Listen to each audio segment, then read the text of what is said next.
Hey guys, out here in the woods behind my house, and I wanted to revisit this persimmon that showed up in a previous video because got something to eat now. And I wanted to talk a little bit more about the plant. All the leaves are gone on it now, which is about the right time to start looking for the fruit. Here's one right here, but I'm not eating that one. Looks like it might be a little past its prime. You might say, well, he's not eating it because it's too old. It's not old enough. This one's still a little bit firm. It is somewhat wrinkly, but it'd probably still be incredibly astringent and dry my mouth out instantly. So I'm not going to eat that one. There's one right there that is quite wrinkly, but I think the birds have pecked at that one as well. There's a couple more down here. I'm a little disappointed because this tree had so much fruit on it. It still has a ton up there. But all the low-hanging fruit has been picked off by raccoons or deer or something like that. So I was hoping to gather enough from this tree to make make something out of it, like a jelly or a jam or like a fruit leather or something. It would be really good for that. But um, yeah, that's not really happening because all of the low-hanging fruit got taken. And I'm not mad about that. It's wild food. It's for the wild. And if the wilds want to come and snack on the wild food, that's what it's there for. So the fruit, there's still a ton up there, but it's kind of out of reach. I want to sort of talk about some of the things that people say about this tree, because I've heard people say, like, don't pick the fruit off the tree because it'll be too astringent. Wait till it falls. Well, there's a little bit of a problem with that because you can see that this one, which I said is too hard, is actually quite soft. When they get even softer, that's when they're sweeter, that's when they're not astringent anymore. And you can imagine a soft fruit falling from 30 feet. What's going to happen? It's just going to bust open on the ground. Ants are going to find it immediately. Bacteria, whatever. It's just, I mean, the fruit will bust open when it hits the ground. Also, I'm a little, they don't always fall off. It's another part. I mean, you can see that these are quite ripe, quite old, still very securely attached to the tree.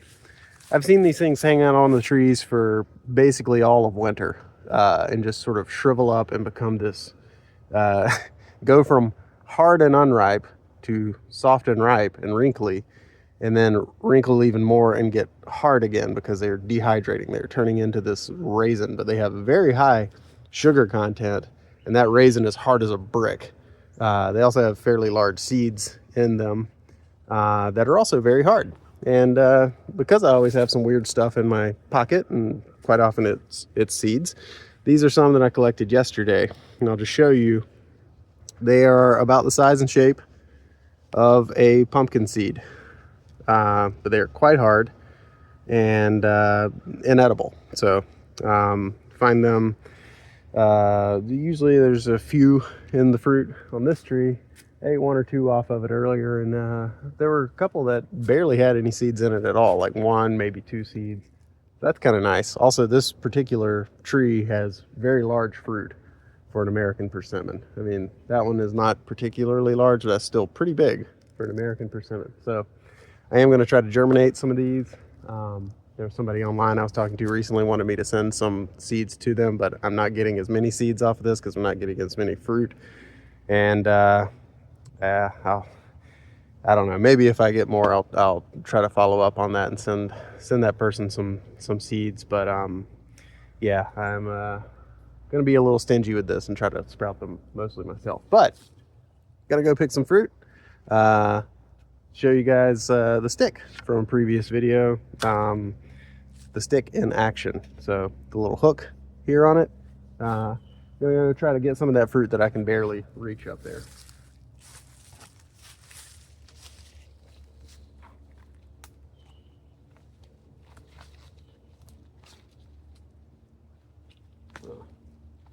What about you?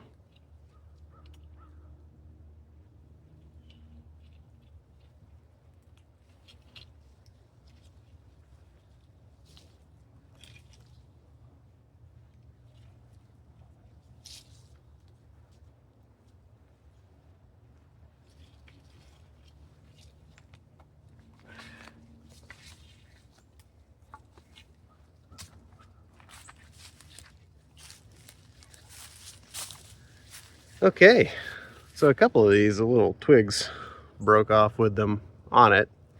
That twig is pretty dead. But yeah, that is what they look like. So you can see it is quite soft. This is a pretty big American Persimmon. I really like this tree. They taste very good too. But you can see it's quite wrinkly.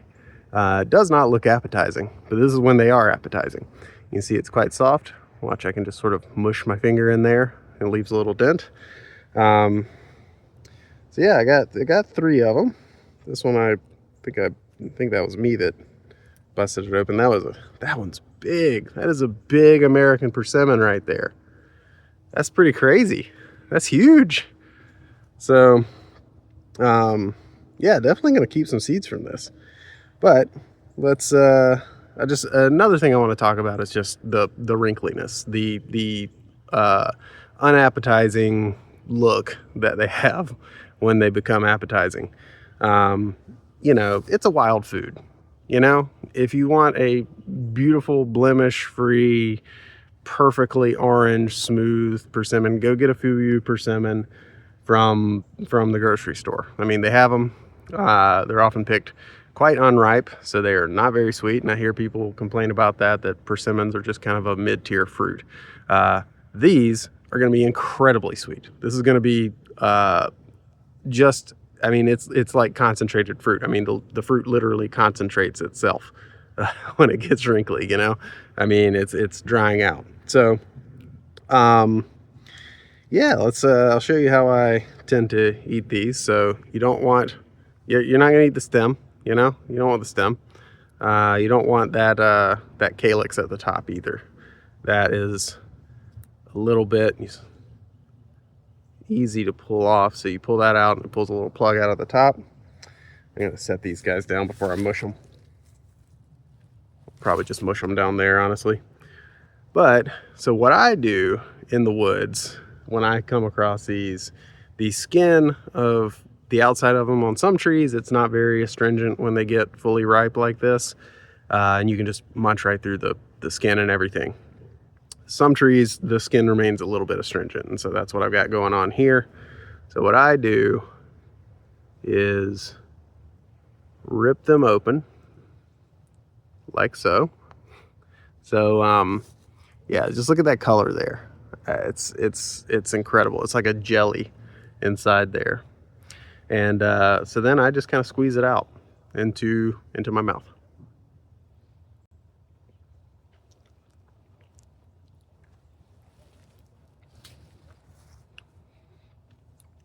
Unbelievably sweet. Somewhat aromatic. It's hard to describe what the flavor of a persimmon is if you've never had a persimmon. It is, like I said, intensely sweet. It is subtle. It's almost, it's kind of got like a pumpkin-y kind of thing going on. That's not quite right. Like a pumpkin pie plus vanilla. There's like a vanilla smoothness to it. There's slight astringency. I did get some of the skin in my mouth. And the skin is very fragile. It's hard to like avoid it really. I'm gonna get the seed, put the seeds over here. Let's spit them out. You guys don't need to watch that.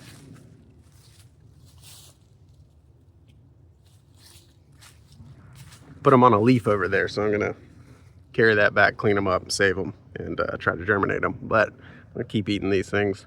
Try to describe the flavor here. So good. It's so good.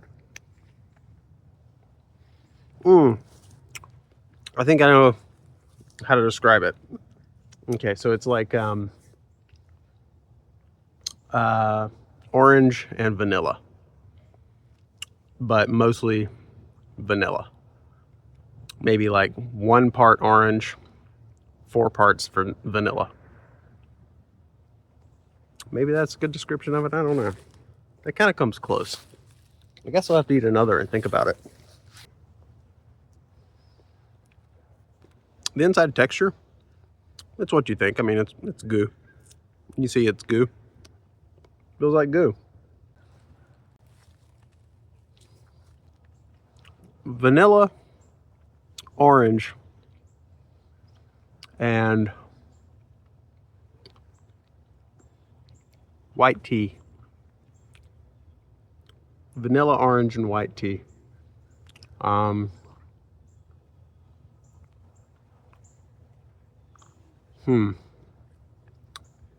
Okay, so keep my ratio of vanilla and orange that I said earlier. So 2 parts orange, 8 parts vanilla, 1 part white tea.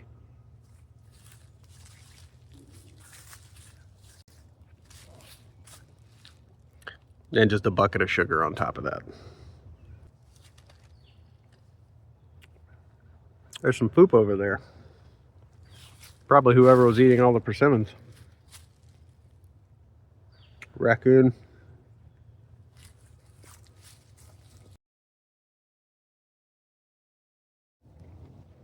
Well, just turned off the camera and I was about to head back to the house, but noticed this on the ground. So I don't know if I knocked this one off and I was trying to get the ones up there.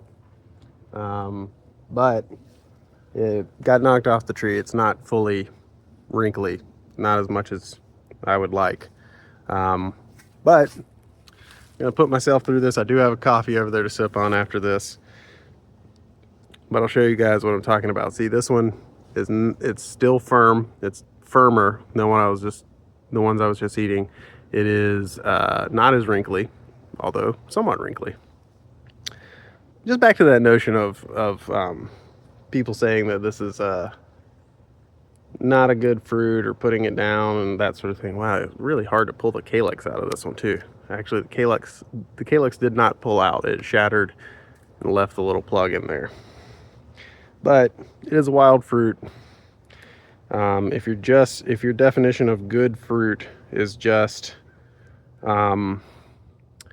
blemish free and loaded with sugar, then this isn't the fruit for you. Maybe wild fruits in general aren't for you. They're going to be weird. They're going to be different than what you're used to from a grocery store. That's part of the beauty of them. That's the good thing. That's that you get to experience something new. And the experience may be tinged with something that you would generally call unpleasant. In this case, astringency. The drying out of your mouth that I got a little bit of right now from, eating a little bit of the skins here and there. But it's not going to kill you, and it adds to the experience. It's a juxtaposition. It's nice. It's bittersweet. It's, well, metaphorically, it's not bittersweet. It's just incredibly sweet. I guess astringency is kind of a form of bitter. But anyway, enough yammering. Let's eat the one that's not quite ripe, and I'll let you guys know how that goes.